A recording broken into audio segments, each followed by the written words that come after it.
Good morning, all of you. Today we are going to study the making of a scientist. This is the chapter number 6 from the book Footprints Without Feet. Let's see the brief description. Richard Bright has received the Searle Scholar Award and the Searing-Plough Award for Biochemistry and Molecular Biology. Richard Bright ये scientist का नाम है, has receive the Searle Scholar Award, इनको Searle Scholar Award and the Searing plough Award और उसे shearing प्लो award, ये दो award उसे मिले for biochemistry and molecular biology, है ना। बायोकेमिस्ट्री और मॉलिकुलर बायोलॉजी के लिए उसे दो अवार्ड मिले, जिसमें सर्ल स्कॉलर अवार्ड था और सीरिंग प्लो अवार्ड था। It was his fascination for butterflies, ये बटरफ्लाइज के उसमें इंटरेस्ट होने की वजह से, that open the world of science to him, जिसने उसके लिए साइंस की दुनिया के या विज्ञान की दुनिया के दरवाज़ों को खोला था। ये उसका इंटरेस्ट था, ये उसका बटरफ्लाइज के प्रति इंटरेस्ट था, जिसने उसके लिए विज्ञान की दुनिया के दरवाजे खोले थे। एट द एज ऑफ 22, यानी 22 की एज में, a former scouts of the year, यानी 22 की एज में जब वो आया, उससे एक साल पहले वो स्काउट ऑफ द ईयर भी रहे थे। कौन? Richard. Excited the scientific world with the new theory, जिन्होंने पूरी दुनिया को हैरान करके रख दिया था एक नई थ्योरी से। यानी 22 साल की उम्र में जब वो एक साल पहले स्काउट ऑफ द ईयर भी रहे थे, उसने वैज्ञानिक दुनिया को या साइंटिफिक दुनिया को एक नई थ्योरी देकर हैरान कर दिया था। थ्योरी क्या थी? ऑन हाउ सेल्स वर्क, कि सेल्स किस तरह से काम करती हैं, हमारे बॉडी के अंदर जो सेल्स होती हैं वो किस तरह से काम करती हैं, इसकी थ्योरी देकर उन्होंने पूरी दुनिया के वैज्ञानिकों को या विज्ञान की दुनिया को उन्होंने स्तब्ध कर दिया था। Richard H bright and his college roommate, Richard H bright और उसके कॉलेज का roommate explain the theory in an article, उन्होंने एक आर्टिकल में इस थ्योरी को एक्सप्लेन किया था। किस थ्योरी को? हाउ सेल्स वर्क, कि सेल्स किस तरह से काम करती हैं, इस थ्योरी को उन्होंने एक आर्टिकल में एक्सप्लेन किया था in the proceedings of the national academy of science. ये एक साइंटिफिक जर्नल थी, proceedings of the national academy of science, इसमें ये आर्टिकल इनका पब्लिश हुआ था, छपा था। तो इस आर्टिकल से इन्होंने साइंटिफिक दुनिया को हैरान करके रख दिया था। It was the first time this important scientific journal had ever publish the work of college students. It was the first time, ये ऐसा पहली बार था कि किसी इम्पोर्टेंट साइंटिफिक जर्नल ने कभी किसी कॉलेज स्टूडेंट्स के काम को छापा हो, ऐसा पहली बार हुआ था। इन स्पोर्ट्स, अगर खेल की बात करें, that would be like making the big leagues at the age of 15 and hitting a home run you first time at a bat, यानी कि ये ऐसे हैं मानो क्रिकेट की दुनिया में या बेसबॉल की दुनिया में आप 15 साल की उम्र में आप उस लीग में गए और आपने उस लीग में पहली बार में ही आपने रन हिट किए, ये ऐसे था। कंपैरिजन करना है कि ऐसा पहली बार हुआ था कि the proceedings of the national academy of science ने किसी स्टूडेंट के आर्टिकल को छापा था। तो उसका फिर इसने यहाँ पर कंपैरिजन किया है कि ये कि खेल में मेरे लिए, हमारे लिए ऐसे था जैसे खेल में हम किसी बड़ी सी लीग में पार्टिसिपेट कर रहे हों, 15 साल का हूँ, और जैसे ही मैं खेलने गया या हम कोई खेलने जाता है 15 साल का लड़का, 15 ईयर्स का लड़का, और वो जाते ही रन बनाना शुरू कर दे। For Richard Bright it was the first in a long string of achievements in science, यानी साइंस की उसके अचीवमेंट्स की लंबी कतार में, है ना, ये ऐसा पहली बार हुआ था। एंड अदर फील्ड्स, और दूसरे फील्ड्स में, हालांकि यानी समझे इस बात को कि साइंस और दूसरे फील्ड्स में उसने कई सारी उपलब्धियां हासिल की थी, लेकिन एक स्टूडेंट के रूप में proceedings of the national academy of science में उनका आर्टिकल छपना ऐसा उनके साथ पहली बार हुआ था और ये उनकी पहली सबसे बड़ी उपलब्धि थी। And it all started with butterflies, और ये सब शुरू कहाँ से हुआ? बटरफ्लाई से, तितलियों से शुरू हुआ। An only child, Ebright grew up north of Reading, Pennsylvania, यानी पेंसिल्वेनिया में एक जगह है रीडिंग, है ना, ये नॉर्थ में, पेंसिल्वेनिया के नॉर्थ में एक जगह है रीडिंग। ए ब्राइट का पालन पोषण वहीं हुआ क्योंकि ये एकमात्र बच्चे थे अपने पेरेंट्स के। There wasn't much I could do there, वहाँ पर करने के लिए ज़्यादा कुछ था नहीं। ही सैड, वो बताते हैं, आई सर्टेनली कुडेंट प्ले फुटबॉल और baseball with the team of one, और वहाँ पर निश्चित रूप से ना तो मैं फुटबॉल खेल सकता था, ना ही बेसबॉल खेल सकता था, वो भी एक टीम के रूप में, ये सब मैं नहीं कर सकता था। But there was one thing I could do, collect things, बस एक काम था जो मैं वहाँ कर सकता था और वो था चीज़ों को कलेक्ट करना, थिंग्स को कलेक्ट करना। So he did and did he ever, और उसने ऐसा किया भी और उसने ऐसा हमेशा किया। Beginning in the Kinder garden, जब वो किंडर गार्डन में था, किंडर गार्डन होता है प्ले से यूकेजी तक की जो आपकी क्लासेस होती हैं वो सब किंडर गार्डन में आती हैं।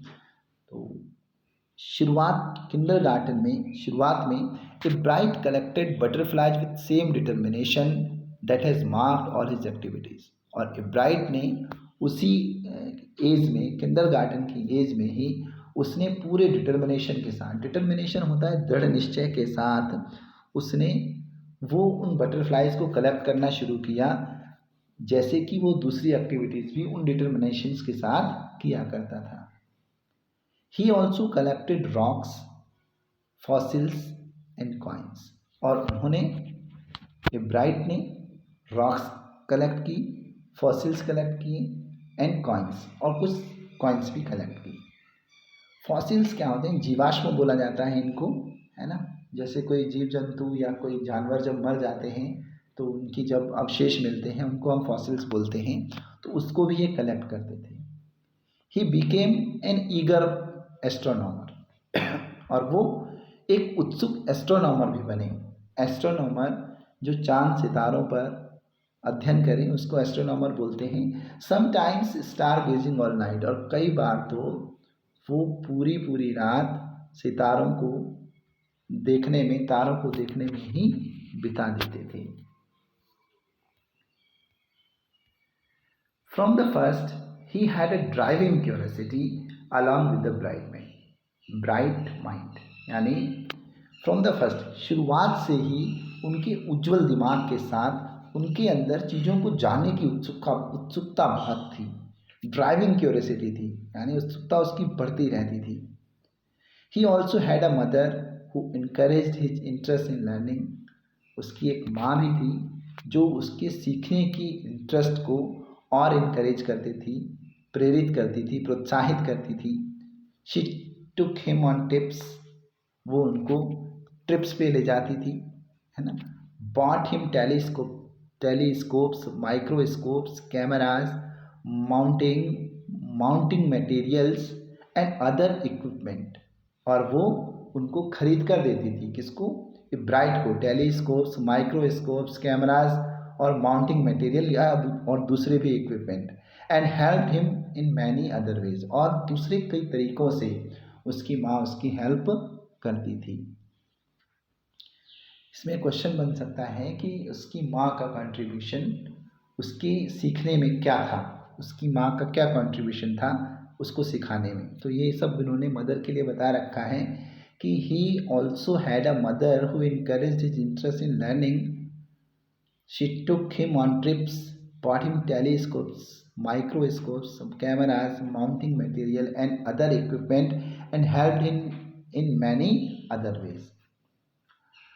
I was his only companion until he started school, his mother said. उसकी माँ ने कहा कि जब तक उसने स्कूल शुरू नहीं किया, जब तक कि वो स्कूल जाने नहीं लगा, तब तक एकमात्र मैं ही उसकी साथी थी। After that I would bring home friends for him. इसके बाद मैं उसके लिए उसके घर पे फ्रेंड्स को भी लाती थी। बट एट नाइट, लेकिन रात में, we just did things together, और हम दोनों एक साथ मिलकर काम करते थे या चीज़ें करते थे। Richie was my whole life after his father died when Richie was in the third grade. Richie बोला गया है ये ब्राइट को ही, रिचर्ड ब्राइट है, उसको रिची बोला जा रहा है कि रिची मेरा पूरा जीवन था उसके पिता के डेथ के बाद। जब उसके पिता की डेथ हो गई, जब वो थर्ड ग्रेड में था, तब वही मेरा पूरा जीवन था, वही मेरी लाइफ थी। She and her son spent almost every evening at the dining room table. वो और उसका बेटा डाइनिंग रूम की टेबल पर ही हर शाम, लगभग हर शाम बिताते थे। If he didn't have things to do, अगर उनके पास करने के लिए कुछ नहीं होता था, किसके पास, ब्राइट के पास, अगर करने के लिए कुछ नहीं होता था, I found work for him, तो मैं उसके लिए काम ढूंढ कर लाती थी। नॉट फिजिकल वर्क, वो काम कोई शारीरिक काम नहीं होता था, बट लर्निंग थिंग्स, लेकिन वो सीखने वाला काम होता था जिससे कि वो कुछ सीख सके। हिज मदर सेड, ये किसने कही, ये बात उसकी माँ ने कही, ये ब्राइट की माँ ऐसा बोल रही है। ही लाइक्ड इट, वो इन कामों को पसंद भी करता था, and he wanted to learn, और वो सीखना भी चाहता था। एंड लर्न ही डिड, और उसने सीखा भी। He earned top grades in school, और स्कूल्स में वो हमेशा टॉप ग्रेड पर रहता था। On every day things he was just like every other kid, और रोज के जो काम, रोजमर्रा के जो काम होते हैं, उनमें वो दूसरे बच्चों के जैसा ही था। हिज मदर सेड, ये बात भी उसकी माँ बता रही है। By the time he was in the second grade, ये उस समय की बात है जब वो सेकेंड ग्रेड में था। A bright had collected all 25 species of butterflies found around his hometown. एब्राइट ने, जब वो सेकेंड ग्रेड में था, एब्राइट ने लगभग 25 प्रजातियाँ, है ना, 25 टाइप्स की प्रजातियों को उसने कलेक्ट कर लिया था अपने होम टाउन में जहाँ वो रहता था। ये देखिए, ये स्पाइस एंड सब स्पेसीज दे रखी हैं, स्पेसीज एंड सब स्पेसीज दे रखे हैं, इन सबको उसने कलेक्ट किया था। That probably would have been the end of my butterfly collecting, क्योंकि वहाँ पर 25 टाइप्स ऑफ स्पेसीज थी और उन सारे स्पेसीज को उसने कलेक्ट कर लिया था। तो आगे वो कह रहे हैं कि दैट प्रोबेबली, कि संभवतः शायद वो बटरफ्लाई कलेक्टिंग का मेरे जो काम था वो वहाँ पर ख़त्म हो चुका था। He said, but then my mother got me a children's book, फिर मेरी माँ मेरे लिए एक बच्चों की किताब लेकर आई, called the Travels of Monarch X, जिसका नाम ट्रेवल्स ऑफ मोनार्क एक्स था। ऐसी किताब मेरी माँ मेरे लिए लेकर आई। दैट बुक, और वही किताब, विच टोल्ड, जिसने ये बताया, how monarch butterflies migrate to Central America, कि किस तरह से मोनार्क बटरफ्लाइज सेंट्रल अमेरिका की तरफ माइग्रेट करती हैं या पलायन करती हैं। देखो, मोनार्क क्या है, ये बटरफ्लाइज की एक स्पेसीज है ना। तो यहाँ पर जो बुक है वो भी स्पेसीज, वो भी बटरफ्लाई से रिलेटेड बुक है, ट्रेवल्स ऑफ मोनार्क एक्स। इसमें ये बताया गया था कि वो कैसे सेंट्रल अमेरिका तक जाती हैं। Open the world of science to eager young collector, उसने एक उत्सुक बटरफ्लाई कलेक्ट करने वाले के दिमाग के लिए या उसके लिए विज्ञान के सही मायने में दरवाजे खोल दिए थे, विज्ञान की दुनिया के। At the end of the book, और उस बुक के एंड में, जब वो किताब पूरी होती है उसके एंड में, readers were invited to help study butterfly, तो जो उस किताब को पढ़ने वाले थे, रीडर्स थे, उनको इनवाइट किया गया था कि वो बटरफ्लाई माइग्रेशंस को स्टडी करने में हेल्प करने के लिए उनको इनवाइट किया गया था। They were asked to tag butterflies for research by doctor Frederick Urquhart of the university of Toronto, Canada. और उन लोगों को ये कहा गया था कि वो बटरफ्लाइज को टैग करें जो ये एक रिसर्च किया जा रहा था फ्रेडरिक ए यूखार्ट द्वारा, जो टोरंटो यूनिवर्सिटी में थे, वहाँ के रिसर्चर थे। तो उनके द्वारा ये मुहिम छेड़ी हुई थी कि जो भी इस बटरफ्लाइज को, इस बुक को पढ़े, उसके बाद में उन बटरफ्लाइज पर टैग ज़रूर करें, ताकि वो जहाँ भी पहुँचे तो पता लगे कि वो बटरफ्लाइज कहाँ कहाँ तक गई थी। Ebright's mother wrote to doctor Urquhart, और इब्राइट की माँ ने यूखार्ट को खत लिखा। And soon Ebright was attaching light adhesive tags to the wings of monarchs, और जल्दी ही इब्राइट को वो लाइट वेट के टैग्स मिले, यानी चिपकाने वाले टैग्स मिले। अधेसिव मीन्स चिपकाना, चिपकाने वाले टैग्स मिले जो मोनार्क के पंखों पर टैग किए जा सकते थे, चिपकाए जा सकते थे। Anyone who found a tagged butterfly, यानी किसी को भी वो टैग्ड बटरफ्लाई जब मिलती थी, was asked to send to the tag to doctor Urquhart, तो वो डॉक्टर यूखार्ट को वो टैग भेजने के लिए उसमें कहा गया था। The butterfly collecting season around Reading last 6 weeks in last late summer, और समर में यानी गर्मियों में वो सिर्फ 6 हफ्ते तक बटरफ्लाई कलेक्टिंग का सीजन चलता था। If you are going to chase them one by one, और अगर आप उनको एक एक करके चेस करें, you won't catch very many, तो आप ज़्यादा बटरफ्लाइज को कैच नहीं कर सकते थे। So the next step for Ebright was to raise a flock of butterflies, तो इसके इसीलिए जो उस इब्राइट का जो अगला स्टेप था वो ये था कि वो बटरफ्लाइज का पूरा झुंड इकट्ठा करे, पूरे झुंड को पाले। He would catch a female monarch, उसने एक फीमेल मोनार्क को कैच किया। टेक हर एग्स, उसके अंडों को लिया। Raise them in his basement through their life cycles, और उनकी लाइफ साइकिल के हिसाब से उनको अपने बेसमेंट में रखा। फ्रॉम एग टू कैटरपिलर, फिर अंडे से कैटरपिलर की स्टेज में, कैटरपिलर टू प्यूपा, कैटरपिलर से प्यूपा की स्टेज में, और प्यूपा टू एडल्ट बटरफ्लाई, इस स्टेज में उन्होंने पूरी लाइफ साइकिल को उसने रखा। Then he would tag the butterflies wings, फिर उसके बाद जब बटरफ्लाइज तैयार हो जाती थी तो उनके विंग्स पर वो टैग करता था। एंड लेट देम गो, और उनको जाने देता था। For several years his basement was home two thousands of monarchs in different stage of development, और कई सालों तक जितनी भी हजारों मोनार्क्स, यानी हजारों टाइप्स की मोनार्क्स बटरफ्लाइज की अलग अलग डेवलपमेंट स्टेज के हिसाब से वो बेसमेंट उनका घर रहा। Eventually I began to lose interest in tagging butterflies, लेकिन धीरे धीरे I began to lose interest in tagging butterflies, मैं धीरे धीरे बटरफ्लाइज में ऐसे मेरा इंटरेस्ट ख़त्म होने लगा। स्टेडियस, ये सब बहुत पकाऊ था, उबाऊ था। And there is not much feedback, और इसका ज़्यादा फीडबैक भी नहीं था। इब्राइट सेड, ये किसने बात कही? इब्राइट ने। In all the time I did it, और पूरे समय में यही करता रहता था। ही laughed. Only 2 butterflies I had tagged were recaptured, सिर्फ जितनी भी तितलियाँ मैंने उड़ाई थी, जितनी भी तितलियों को मैंने छोड़ा था, उनमें से सब 2 बटरफ्लाइज को रिकैप्चर किया गया, पकड़ा गया दोबारा।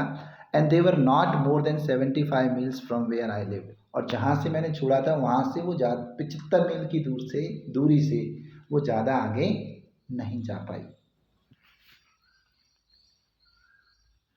Then in the 7th grade he got a hint of what real science is.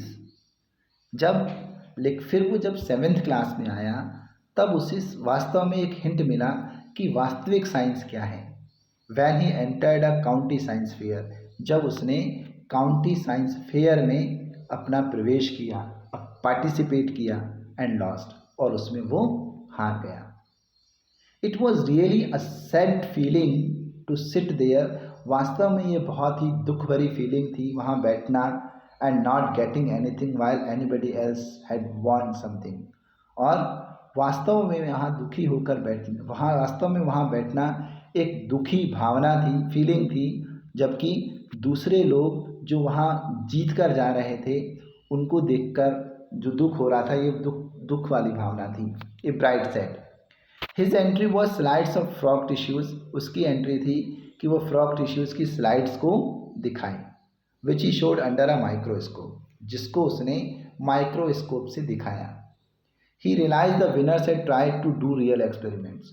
वहाँ पर पहली बार उसने ये रियलाइज़ किया कि विनर्स को कुछ रियल एक्सपेरिमेंट्स करने पड़ते हैं। विज्ञान की दुनिया में जो विनर्स होते हैं उनको कुछ एक्सपेरिमेंट करने होते हैं, not simply make a neat display, ना कि मतलब सीधे सीधे किसी चीज़ को दिखाना, ऐसा नहीं था जैसा कि उसने खुद किया था। Already the competitive spirit that drives Richard एब्राइट was appearing, यानी पहले से, यानी उस कंपटीशन में ही जो उसके अंदर कॉम्पिटिटिव भावना जाग गई थी और वो अब एब्राइट के अंदर दिखने लगी थी। I knew that for the next year's fair I would have to do real experiment. मैं जानता था कि अगले साल जो ये फेयर होगा, काउंटी फेयर होगा, उसमें मुझे रियल में कोई एक्सपेरिमेंट करके दिखाना होगा। He said the subject I knew most about was the insect. और जिस सब्जेक्ट के बारे में मैं सबसे ज़्यादा जानता था वो वही कीड़ा था। Work I had been doing in the past several years, और जिस पर मैंने पिछले कुछ सालों से मैंने बहुत काम किया है, उसी सब्जेक्ट, वही मेरा सब्जेक्ट था जिसके बारे में मैं कुछ जानता था। So he wrote to doctor Urquhart for ideas, इसलिए उसने डॉक्टर योकहार्ट को चिट्ठी लिखी, खत लिखा, ताकि उससे कुछ आइडियाज़ मिलें। And back came a stack of suggestions for experiments, और एक्सपेरिमेंट करने के लिए उसके पास ढेरों सजेशंस या सुझाव आए। Those kept एब्राइट busy all through high school, और उन सारे आइडियाज़ ने उसको हाई स्कूल तक बिजी रखा, एब्राइट को बिजी रखा। And led to prize projects in country, और फिर देश लेवल पर उसे ऐसे ऐसे प्रोजेक्ट्स बनाए जिस पर उनको प्राइज़ मिला, इंटरनेशनल साइंस फेयर, और अंतर्राष्ट्रीय स्तर पर भी उनको उसने कई सारे प्रोजेक्ट्स को विन किया, प्राइज़ को विन किया। For his 8th grade project, जब वो 8 साल का था, या 8th ग्रेड में था, तो उसके पास जो प्रोजेक्ट था, Ebright tried to find the cause of a viral disease that kills nearly all monarch caterpillars every few years. कि उसको Ebright tried to find, Ebright को इस बात का पता लगाना था कि जो एक वायरल डिसीज होती है जो लगभग सारे मोनार्क कैटरपिलर्स को मार देती है, जिसकी वजह से, उस वायरल डिसीज की वजह से जितने भी मोनार्क कैटरपिलर्स होते हैं वो सब मर जाते हैं, ये पता लगाना था कि इसका कारण क्या है। Ebright thought the disease might be carried by a beetle. Ebright को लगा कि ये जो डिसीज़ आती है, जो बीमारी आती है, ये जो वायरल डिसीज़ आती हैं, ये बीटल की वजह से आती है या बीटल लेकर आते हैं। He tried raising caterpillars in the presence of beetles, और उसने बीटल्स की प्रेजेंस के सामने उसने कैटरपिलर्स को रखने की कोशिश करना शुरू किया। I didn't get any real results, मुझे कुछ रियल रिजल्ट्स नहीं मिले। ही said but I went ahead, लेकिन मैं आगे जाता रहा। एंड शोड दैट, और वो दिखाया, I had tried the experiment, मैंने इस एक्सपेरिमेंट को करने की कोशिश भी की। दिस टाइम आई वन, और इस बार मैं जीत गया था। The next year his science fair project was testing the theory that vice Roy butterflies copy monarchs, और अगले साइंस फेयर में जो मेरा प्रोजेक्ट था वो इस बात का टेस्ट करना था, एक थ्योरी को पता लगाना था कि वाइस रॉय बटरफ्लाई जो होती हैं वो मोनार्क को कॉपी करती हैं। The theory was that the viceroys look like monarchs. Theory ये थी कि वाइस रॉयज जो होती हैं वो मोनार्क स्पेसीज़ की जैसी लगती हैं। वाइस रॉयज भी बटरफ्लाई की एक स्पेसीज़ है, उसकी जैसी ही लगती है। Because monarchs don't taste goods to birds, क्योंकि मोनार्क का जो टेस्ट होता है वो पक्षियों को अच्छा नहीं लगता। Vice Royce on the other hand, और वाइस रॉय की अगर हम बात करें, वाइस रॉय प्रजाति की बटरफ्लाइज की अगर हम बात करें, do taste good to birds, पक्षियों को उनका टेस्ट अच्छा लगता है। अब इस बात को आसान भाषा में समझें कि मोनार्क का जो टेस्ट है वो पक्षियों को अच्छा नहीं लगता है, इसलिए जो पक्षी हैं वो मोनार्क बटरफ्लाइज को नहीं खाते, लेकिन वॉइस रॉय बटरफ्लाइज को वो खाते हैं। So the more they look like monarchs, तो जितना वॉइस रॉय बटरफ्लाइज हैं मोनार्क जितनी वो ज़्यादा लगेंगी, less likely they are to become a bird's dinner, तो वो उतना ही कम पक्षियों का डिनर बनेंगी। Ebright's project was to see, Ebright का जो प्रोजेक्ट था उसमें उसने ये देखना था whether in fact birds would eat monarchs, कि क्या पक्षी मोनास को खाते हैं या नहीं। He found that starling, starling एक पक्षी है, बर्ड है, would not eat ordinary bird food, वो साधारण बर्ड फूड, उसका जो बर्ड फूड जो उसका फूड है वो साधारण नहीं है जो दूसरे पक्षियों का होता है। It would eat all the monarchs it could get, वो उन सारे मोनार्क्स को खा जाता है जहाँ कहीं भी वो उसे मिले। Ebright said later research by other people showed the viceroys probably do copy the monarchs. Ebright ने इस बात पे रिसर्च किया कि दूसरे लोग जो ये कहते हैं कि वॉइसरॉय मोनार्क को कॉपी करता है वो किसी हद तक सही है। This project was placed first in the zoology division, इस प्रोजेक्ट को जूलॉजी डिवीज़न में तो पहला स्थान मिला, फर्स्ट प्राइज़ मिला, and third overall in the county science fair, और काउंटी साइंस फेयर में इसको थर्ड प्राइज़ मिला या थर्ड प्राइज़ उसने इसमें जीता। आज के लिए इतना ही, इसका दूसरा पार्ट हम जल्दी ही रिलीज करेंगे। अगर आपको ये अच्छी लग रही हो स्टोरी तो आप इसको लाइक और कमेंट जरूर करें।